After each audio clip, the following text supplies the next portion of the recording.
Here are the kits that customers can pick up to make the masks. It's 6 yards of fabric. Each yard can make 6 to 9 masks, and the owner here says the rush to pick these up has been nonstop. Yeah, employees at CBD Plus here on Northwest Expressway arrived this morning to see this window completely smashed in, glass all over the floor inside. Now they are hoping images captured by surveillance cameras will help catch the suspect. Well, Wendy, as you can see, ramps like the one right here are still under construction as part of this project. Until they are done, drivers still need to use the current setup with the ramps. That can be very confusing with fewer signs on the road. Yeah, Mike, the water really came up fast here at Southwest 29th Street and May Avenue and surprised some drivers this morning. The fire department says they will be ready and can help if you're stuck.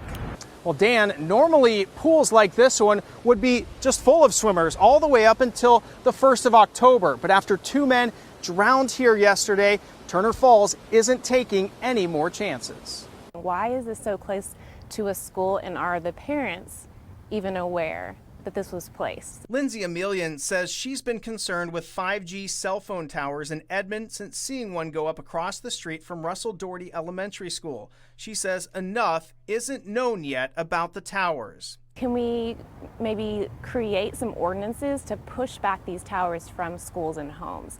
That's our biggest concern. Is this is actually more of a health concern to babies, children, pregnant women, and the elderly. Emilian says there is a concern the radiation from the towers could cause health problems, including cancer. The American Cancer Society says older towers have not been shown to have these effects. Very few studies have been done about those causing cancer, but what we have found that there's really no direct correlation between those towers and cancer. Emilian says it isn't known what effect the new towers could have. While I understand people, think this might be a great thing, but what we're seeing is there is no safety testing. Regardless of what the organization is saying, there has been no safety testing. The city of Edmond says it can't deny the 5G towers from being built due to state and federal laws. Resident Kelly Woods says she wants to see how the city can control it. It happened in all 50 states. And I don't think there was much state control over the matter, and I think the lack of education on the matter just made things worse. Clayton McCook says he's had a financial challenge buying insulin for his daughter Lily. He says under most insurance that's offered in Oklahoma, it isn't covered. My daughter has a $3,000 individual deductible and we have a $6,000 family deductible. And that means we pay out of pocket 100% of our medical costs until we reach those deductibles. McCook says the cost of a 4-month supply of insulin is $2,000. He says he's fortunate he can afford it, but many families cannot. This is a crisis in America right now. And people shouldn't have to worry about whether or not they're going to die or their children are going to die because they can't afford their medication. McCook says the list price of insulin has tripled in the last 10 years. He says federal and state lawmakers need to step in to make a difference. We need to examine everything from price caps like they do in other countries where they set a limit and they tell the drug companies this is what you can charge for your drugs. Representative Forrest Bennett has acknowledged McCook's Insulin for All campaign.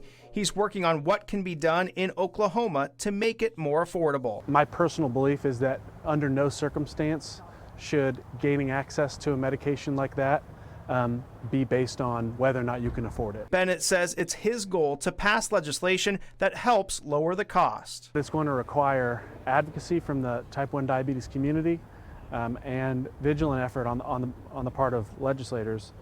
Because we do get pushback every time we try to touch this issue. The database and all the supporting evidence. Noble Public Schools board member Erica Wright says Senate Bill 441 wouldn't be easy on her district. The bill would require public schools to be in session for 180 days out of the year, where Noble only has a school year of 151 days. What that would translate to for our district would be we may have to let teachers go.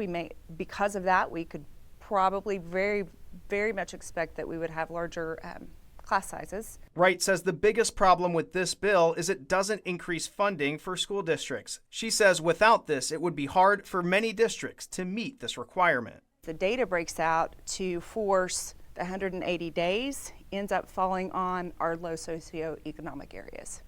it's very disproportionate to that. Wright put together a report that shows there are only 3 districts in the state that already are in class for 180 days. Senate President Pro Tem Greg Treat says it would not have a negative financial impact on school districts. The justification used is about expenses, but many of these districts have admitted they don't save money. It does help in teacher recruitment. Treat says the current bill will be amended to make sure districts would move to 5 days a week. He says it's about improving the quality of education. The Senate Republican agenda calls for restoring a 5-day school week and in protecting the investment, the huge investment we made last year in teacher pay and classroom funding. Wright says the current week works well for Noble. There's a lot of really cool things that are going on in that 5th day that if we knew we could keep it, we could invest in more innovative things, in more enrichment programs that we couldn't have